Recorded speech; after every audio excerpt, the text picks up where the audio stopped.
Well, I don't have a lot more to say about this. As I told you when we talked before, it's a really impressive proposal. You seem to have a good grasp of theory and you've already done a wide range of reading. I know there's a lot more to do. Well, now's your chance. Get in that library. I was hoping you could give me a few pointers. Well, I think you already know what you need to do. Get to know all the literature, then come back with some ideas when you're ready.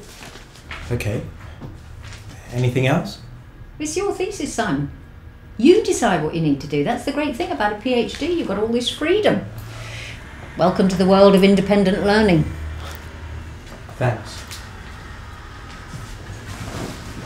Oh, there was one thing. Have you spoken with Professor Alton yet? I'm seeing him later in the week. Good. Sooner the better. He has some concerns about your methodology. He wants to know more about how you'll gain access to your target population. I don't think that's a problem. Well, he's worried you may have unrealistic expectations about finding participants. And, of course, you'll need ethical approval too. Let him know what your thinking is on that. We can talk through that next time we meet. Okay, I'll do that.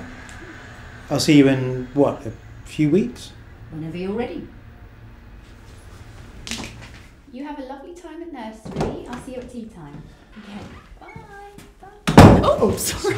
Sorry. My fault. Are you Beth's new PhD student? Yes, it's Simon. Oh, hi, I'm Rachel. I'm doing a PhD as well. My supervisor, Jim Alton, told me about you. I think he's your second supervisor, isn't he? Yeah, I haven't met him yet. Oh, good luck. Do I need it? No, he's fine. He's just a bit old school and busy. It's quite difficult to get hold of sometimes. So's Beth, but she's brilliant. Jim said you're doing research into child abuse. More or less. Therapeutic strategies for teenage abuse survivors. Oh, I'm researching teenagers as well. How contact with the West has influenced kinship structures in other societies. We'd have a chat sometime, could be useful. Sure. Actually, I'm just on my way to meet some of the other grad students now. If you've got a minute, I can come and introduce you. I'm sorry, I'm a bit pushed right now. Oh, okay. Some other time. There's a bunch of us that get together and moan about how crap our lives are and our supervisors. But you don't need to know that. It's your first week. Well, I don't mean to be rude. I've just started this job part-time. I need to get there. Yeah, no worries.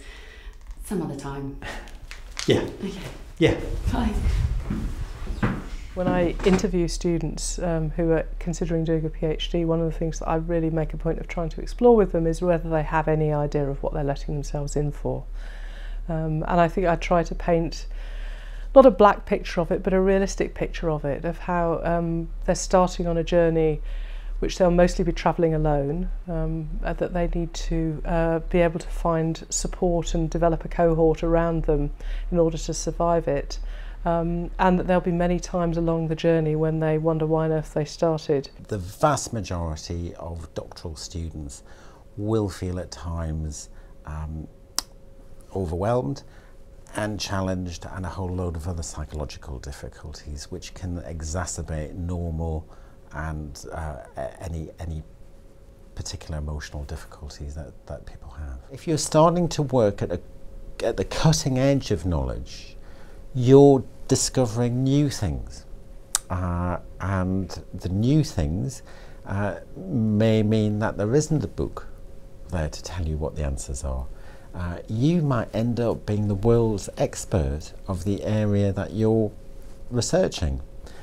So you might be the person that writes the handbook that tells everybody else.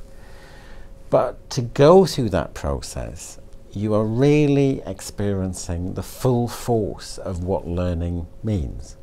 And learning means not knowing, being confused, being disillusioned at times, and then eventually new knowledge starts to emerge and it starts to make sense.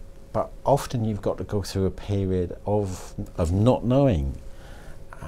That is the key thing that a lot of postgraduates are learning.